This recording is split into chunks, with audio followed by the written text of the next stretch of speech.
కానీ నేను అబ్జర్వ్ చేసిన ఇన్ఫ్లుయెన్స్ చేసే వాళ్ళు ఎక్కువ ఉంటారు పక్క నుంచి, ఇట్లా వెళ్తే డబ్బులు వస్తాయి, ఇట్లా అదేనండి, అదే నమ్మకూడదు అంటున్నా. ఇన్ఫ్లుయెన్స్ చేసే వాళ్ళని ఇప్పుడు మన పక్క నుండి మన గోతులు తవ్వుతున్న వాళ్ళు ఎవరో మనం తెలుసుకోగలిగితే మనం రీచ్ అవుతాం మన గోలు.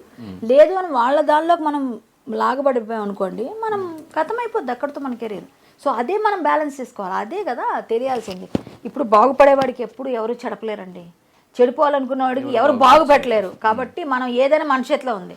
అన్నీ మనం తల్లిదండ్రులు మనం పెంచారు, పెద్ద చేస్తున్నారు, చదివిస్తున్నారు, డబ్బులు బట్టలు అన్నీ ఇస్తున్నారు.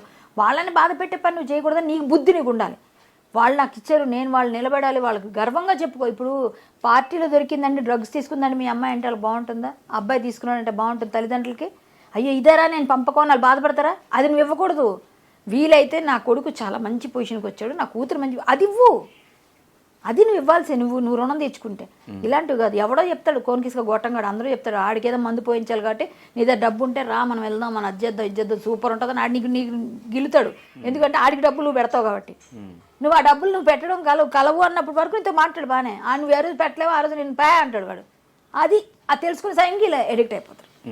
సో మనలో ఉందమ్మా, మనల్ని ఎవ్వరూ పాడు చేయలేరు. మనం గట్టిగా ఉంటే మన విల్ పవరే.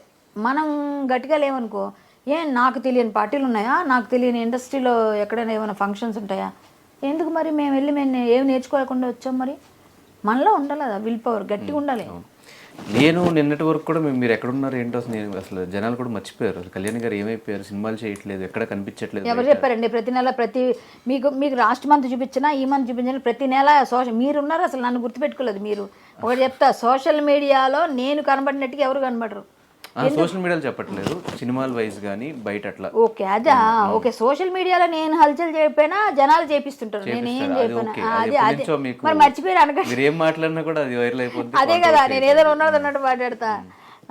ఏ రోజుకి ఆ రోజు వస్తాను నేను. సినిమాల్లో కనిపించట్లేదు ఎందుకు? దానికి రీజన్ ఒకవేళ ఆ టైంలో మా ఎలక్షన్స్ చిరంజీవి గారికి కానీ ప్రకాష్ రాజ్ గారి ప్యానల్కి కానీ ఆపోజిట్గా నుంచోవడం అదేమన్నా రీజనా? ఏమోనండి నాకు తెలీదు. మరి విష్ణు మంచు గారు ఇవ్వచ్చు కదా, ఇప్పుడు వాళ్ళే ఇవ్వలేదు, వాళ్ళే సినిమాలు చేస్తారు. కంపారిటివ్లీ అటు సైడ్ హీరోస్ ఎక్కువ ఉన్నారు కదా. ఏమోనండి, అలా ఎవరైనా తొక్కేస్తారని నేను అనుకోను. ఇండస్ట్రీలో అంత చిరంజీవి గారు అంత అంటే ఆయన చేస్తారని ఆయన చెప్తే అటు ఆపోజిట్ గా వెళ్ళినప్పుడు కొంత నెగిటివిటీ మీ సైడ్ కూడా ఓకే అండి అనుకోనివ్వండి. ఇవ్వలేదు సినిమాలో, నేను సినిమా తీసుకుంటానండి. ఇవ్వద్దు నాకు, నేను సినిమా తీసుకుంటా. నా చేతనైంది, నా ఐఫోన్తో నేను సినిమా తీసుకుంటా. ఐఫోన్లో తీయొచ్చు కదా సినిమా, నిరూపించారు కదా. నా ఐఫోన్ ఉంది నా దగ్గర, హ్యాపీగా నేను సినిమా తీసుకుంటా. నా దగ్గర స్టోరీస్ ఉన్నాయి, నేను మంచి డైరెక్టరు, ఫ్యూచర్లో మీరు తెలుసుకుంటారు. సో నేనేమంటానంటే, ఎవరు ఇచ్చినా ఇవ్వకపోయినా టాలెంట్ ఉంది కాబట్టి నేను మంచి క్యారెక్టర్స్ చేయాలనుకుంటున్నాను. నాకు క్యారెక్టర్స్ మంచివి రావట్లేదు కాబట్టి నేను చేయట్లేదు. జనాలు వాళ్ళు ఇవ్వలేదు, ఇప్పుడు అది కూడా అయ్యిందేమో నాకు తెలియదు. మరి నా వెనక ఏమైనా జరిగిందేమో నాకు తెలియదు. నాకు సినిమాలు అడుగుతున్నా, డబ్బులు కూడా నేను ఎక్కువ తీసుకుంటాను కాబట్టి ఇవ్వట్లేదేమో. నేనైతే డబ్బులే అనుకుంటాను. మరి మీరు అన్నట్టుగా ఎవరైనా దానికోసం దీనికోసం గ్రడ్జులు పెట్టుకుని అంత ఎవరు చేయరండి నా మీద, ఈ పిల్లప మంచిది అని అనుకుంటారు. కానీ ఇంకా సీరియల్స్ అంటారా, డబ్బులు తక్కువ ఇస్తే నేను చేయనండి. నేను వర్క్ చేస్తాను, నాకు కావాల్సిన డబ్బు ఏమైనా అడుగుతా, నా పద్ధతి అంతే. ఆ డబ్బులు వాళ్ళు ఇవ్వట్లేదు కాబట్టి నేను అనుకున్నాను. కొన్ని అడుగుతూనే ఉన్నారు, ఇప్పటికి కూడా వస్తూనే ఉన్నాయి. మంచి డబ్బులు వస్తే చేస్తాను. నేను సినిమాలు లేకపోయినా ఏం లేకపోయినా హరికథ చెప్పుకున్నాను, ఒకటో రెండో కథలు చెప్తాను. నాకు హ్యాపీగా నా మెయింటెనెన్స్కి వెళ్ళిపోతుంది. అయ్యో నేను చెప్తాను అంటే మూవీ ఆర్టిస్ట్ కదండి నేను. సో బయటకు వచ్చి బయట వాళ్ళు కథ చెప్తే ఒక 10,000 15,000 ఇస్తే నేను 1,00,000 ఇస్తే కానీ చేయను. మరీ లోకల్గా అయితే 50,000 నుంచి 70,000 ఇస్తే తీసుకు. మొన్నే ఆల్వాళ్ళలో చెప్పా శ్రీరామనవమి దగ్గర. నేను చెప్తున్నాను, నేను కథలు చెప్పుకుంటున్నాను, నేను మాట్లాడుతున్నా. నా ఫేస్బుక్ మీరు ఫాలో అవ్వండి, నా ప్రోగ్రామ్స్ కనిపిస్తుంటాయి మీకు. నేను చేస్తున్నాను ప్రోగ్రామ్, అలా నాకు చేసుకున్నా నాకు ఏదో వెళ్ళిపోతుంది. లేకపోయినా ఏదో చిన్న స్టూడియో ఉంది మా తమ్ముడిది నాది కలిపి, దాని మీద వచ్చే ఆదాయం ఇలా వెళ్తుంది నాకు. రికార్డింగ్, డబ్బింగ్, ఎడిటింగ్, చిన్న సినిమా ఒకటి తీశాడు మా తమ్ముడు. సో మా ఊళ్ళో వచ్చిన అద్దులు వెళ్ళిపోతుంది నాకు మెల్లగా. అంతకన్నా నాకేం నష్టం లేదు. అండ్ నేను బెగ్ చేయను ఎవరిని. ఓకే, నేను అబ్జర్వ్ చేసింది, ఇటు సైడ్ ఎవరైనా కూడా మాట్లాడాలి అనుకుంటే వాళ్ళు డైరెక్ట్గా మాట్లాడితే ఏ మాట ఎటు వెళ్ళి ఏ కాంట్రవర్సీ అయిద్దో అని కొంచెం భయపడి కళ్యాణి గారికి అట్లా వదులుతారు. అవునా? కళ్యాణి గారు అట్లా ఎవరైనా మీ పైన ఉన్న వాళ్ళైనా విష్ణు గారి ప్యానల్ సైడ్ ఎవరైనా కూడా అట్లా వాళ్ళు ఏం మాట్లాడాలనుకున్నా కూడా ఓకే కళ్యాణి గారు మీరు మాట్లాడని చెప్పి మిమ్మల్ని వదిలేస్తే మీరు అట్లా మాట్లాడేస్తారు. అంటే వాళ్ళు ఎవరో నాకు గిల్లితే చెప్పడం నాకు జ్ఞానం లేదా, నాకు ఆలోచన లేదా. పోను ఓకే ఎప్పుడు చెప్తారు? మొన్న సెల్ఫీ రిలీజ్ చేయమని ఎవరు చెప్పారు? నాకెవరు చెప్పుకొని అనుకుందాం. నేనేమన్నాను, బెంగళూరు పోలీసులు ఏదో ఒకటి తేలుస్తారని నేను చెప్పాను. అప్పుడు నాకెవరు చెప్పారు? పోనీ ఇవాళ రేపు నిన్న అంటే మేము మాట్లాడుకున్నా. ఇప్పుడు అంతకుముందు ఎవరు చెప్పారు? నాకు ఇంగిత జ్ఞానం ఉంది. నాకెవరో చెప్పేస్తే వీళ్ళు చెప్పినట్టు నేను వెళ్ళడానికి నేను కీ బొమ్మను గాను, నాకెవరు డబ్బులు ఇవ్వరు. నాకెవరైనా నేను ఎవరి దగ్గరైనా ఏదైనా ఎప్పుడు ఎవరిని సినిమా క్యారెక్టర్ బెగ్ చేయను, ఎవరిదైనా నేను రూపాయి తీసుకోవాలి ఏ రోజు కూడా. సో నేను ఏ విధంగా చేయాలి అలాగా వాళ్ళు చెప్తే? మా ప్యానల్లో మేము మాట్లాడుకున్న మాటలు మాకు ఉంటాయేమో కానీ బట్ వాళ్ళకి ఇచ్చేసి నన్ను వదిలేస్తే ఎవరు రియాక్ట్ అవ్వకుండా ప్రతి ఇన్సిడెంట్ ఫస్ట్ మీరే రియాక్ట్ అవుతున్నారండి. అంటే ధైర్యం లేదు అలా ఎవరికి. ఓకే, నాకు ధైర్యం ఉంది.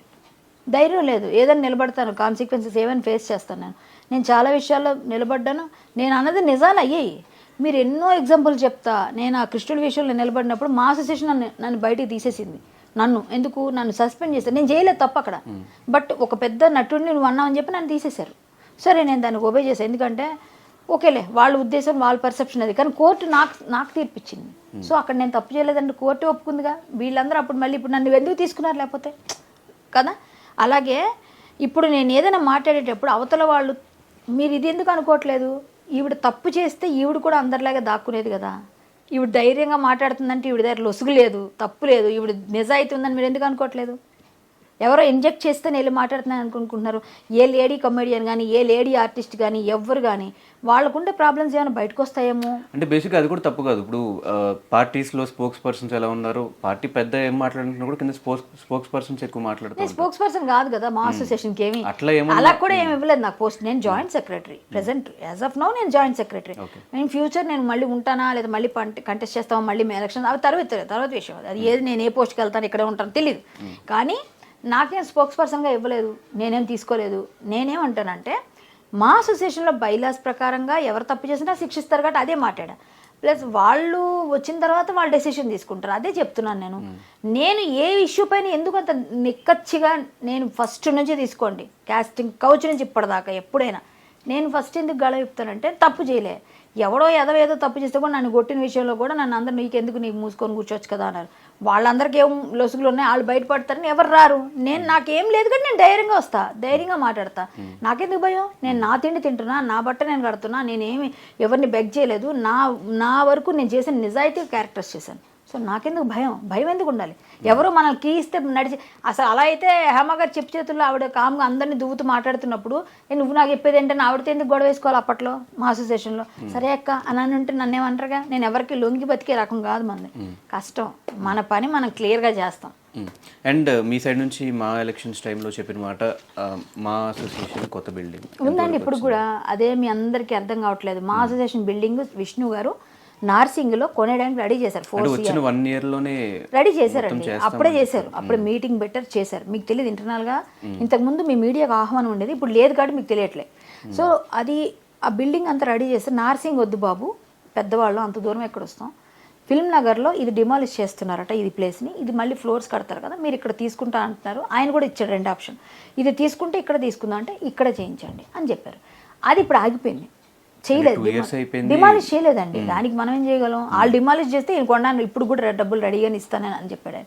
డిమాలిష్ చేయలేదు, కట్టలేదు. సో ఇప్పుడు ఆయన ఎక్కడ కట్టేస్తాడు? ఇప్పుడు మళ్ళీ మన రేవంత్ రెడ్డి గారి ప్రభుత్వానికి అర్జీ పెడితే వాళ్ళు ఇచ్చారు, మీరు ల్యాండ్ సర్వే చేసి పంపించండి మేము ఇచ్చేస్తాం, 1000 yards ఇవ్వండి, 19 monthsలో కట్టేస్తాను, 18 monthsలో అని చెప్పారు. మొన్న కూడా జరిగింది. సో ఆయన బిల్డింగ్ కట్టే వరకు ఆయన అధ్యక్షుడు.